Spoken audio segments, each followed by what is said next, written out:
Val. Vaig explicar la pàgina 181 del complement circumstancial. Ahí, en el quadret, teniu l'explicació de que el complement circumstancial indica diverses circumstàncies de l'acció que fa el verb. És a dir, és un complement que ens indica si és de lloc, de temps, de manera, de quantitat. Ahí només teniu aquests 4, però n'hi ha de finalitat, de companyia, n'hi ha molts més. Després, en castellà, en teniu molts més que també podrien néixer en valencià, però si ho han simplificat.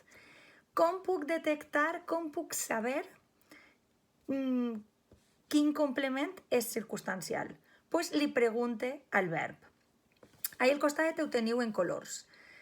Què li pregunte per a saber si és un complement circumstancial al verb? On? Per exemple, en la primera oració, va comprar una revista en un quiosc. Aleshores, busca el verb, va comprar. Ahí puc preguntar on, queda bé. On va comprar? En un quiosc. Aleshores, complement circumstancial de lloc, que sempre es posa CC mayúscula de el tipus que siga. Val?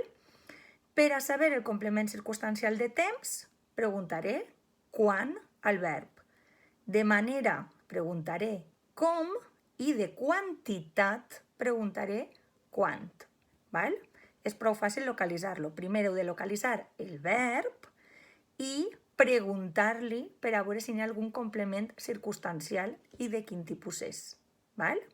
Recordeu que en el predicat pot haver complement directe, indirecte i complements circumstancials. Molt bé, adeu.